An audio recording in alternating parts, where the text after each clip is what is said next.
Pada awal 80, Indonesia mengenal satu istilah yang membuat banyak orang takut bahkan sebelum tahu siapa pelakunya. Petrus, singkatan dari penembakan misterius. Namanya terdengar seperti teka-teki. Tapi, bagi banyak orang yang hidup pada masa itu, Petrus bukan sekadar istilah. Ia adalah suasana. Rasa takut, bisik-bisik di jalan, koran pagi, cerita dari mulut ke mulut, dan pertanyaan yang tidak selalu berani ditanyakan secara terbuka. Siapa yang menjadi target? Siapa yang menentukan? Apa buktinya? Dan kenapa semua itu terjadi di luar ruang pengadilan? Untuk memahami Petrus, kita harus kembali ke Indonesia awal 1980-an. Masa Orde Baru. Negara sangat menekankan stabilitas, ketertiban, pembangunan, kontrol sosial, dan citra bahwa negara mampu menjaga keamanan. Pada saat yang sama, banyak kota menghadapi keresahan terhadap kriminalitas, premanisme, pemerasan, dan kekerasan jalanan. Sebagian masyarakat merasa takut terhadap kelompok-kelompok yang dianggap meresahkan. Dalam situasi seperti itu, muncul gagasan bahwa negara harus bertindak keras, cepat, tegas, tanpa memberi ruang bagi gangguan keamanan. Tapi disinilah masalah besar dimulai. Karena keamanan tidak sama dengan keadilan. Dan tindakan tegas tidak boleh menggantikan proses hukum.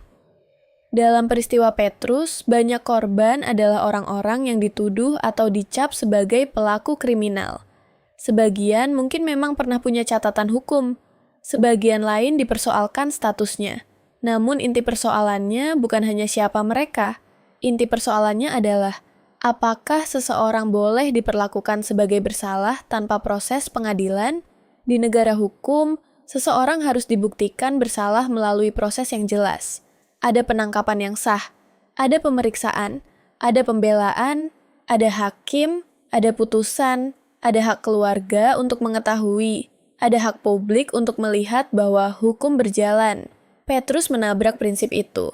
Banyak peristiwa terjadi secara samar. Korban muncul dalam kondisi yang membuat masyarakat langsung paham bahwa ada pesan yang ingin dikirim. Pesan tentang rasa takut, pesan tentang kontrol, pesan tentang apa yang bisa terjadi kepada orang yang dianggap mengganggu ketertiban. Namun cara seperti ini meninggalkan pertanyaan yang sangat berat. Jika negara bisa bertindak tanpa proses terbuka, bagaimana warga tahu bahwa kekuasaan tidak salah sasaran? Bagaimana keluarga mencari kebenaran? Bagaimana masyarakat membedakan hukum dari ketakutan? Dan bagaimana sebuah negara menjaga keamanan tanpa mengorbankan keadilan? Petrus bukan hanya cerita tentang kriminalitas. Petrus adalah cerita tentang batas kekuasaan negara. Tentang masa ketika sebagian orang merasa kota menjadi lebih aman, tetapi sebagian keluarga lain kehilangan hak untuk mendapatkan jawaban. Dan pertanyaan paling pentingnya adalah, apa yang terjadi ketika negara menjanjikan keamanan, tetapi prosesnya tersembunyi dari publik? Salah satu alasan Petrus begitu membekas adalah karena ia bekerja melalui ketidakpastian. Masyarakat tidak selalu tahu siapa yang menentukan daftar, tidak selalu tahu apa dasar tuduhan, tidak selalu tahu apakah seseorang benar-benar diperiksa, tidak selalu tahu apakah keluarga bisa membela atau mencari penjelasan. Dan justru karena tidak jelas, rasa takut menyebar lebih luas. Bagi orang yang merasa terganggu oleh kriminalitas, Petrus mungkin terlihat seperti jawaban cepat. Jalan terasa lebih tertib. Kelompok yang dianggap meresahkan menghilang. Beberapa orang merasa negara akhirnya bertindak. Tetapi bagi keluarga korban dan pegiat HAM, pertanyaannya berbeda. Jika seseorang dianggap bersalah, kenapa tidak dibawa ke pengadilan? Jika negara punya bukti, kenapa tidak dibuka melalui proses hukum? Jika tujuan akhirnya adalah ketertiban, apakah ketertiban boleh dibangun lewat rasa takut? Inilah dilema yang membuat Petrus masih diperdebatkan. Karena topik ini tidak bisa dijelaskan hanya dengan satu kalimat. Ada keresahan nyata terhadap kriminalitas. Ada negara yang ingin menunjukkan kekuatan. Ada masyarakat yang takut kepada premanisme. Ada keluarga yang kehilangan orang tanpa proses yang jelas. Ada orang-orang yang dicap, distigma, dan tidak selalu punya kesempatan membela diri. Ada pula memori publik yang terbelah.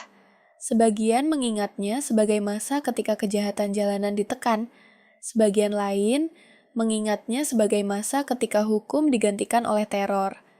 Disinilah kita perlu hati-hati.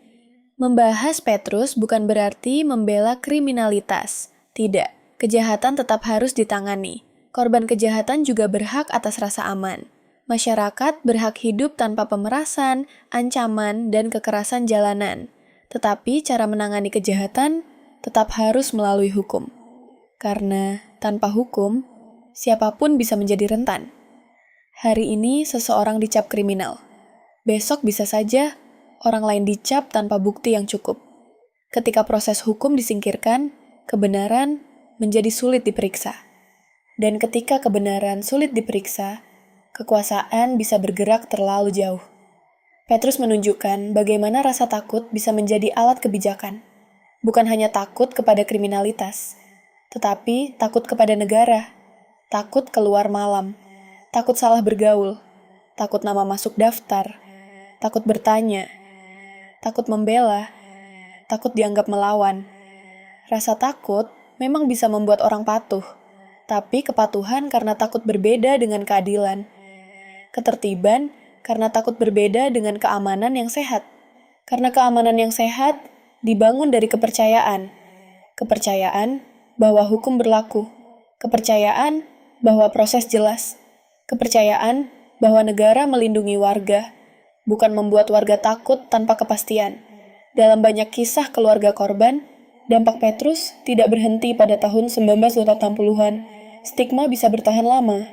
Pertanyaan bisa tidak terjawab. Anak-anak tumbuh dengan cerita yang tidak lengkap. Keluarga menanggung beban sosial.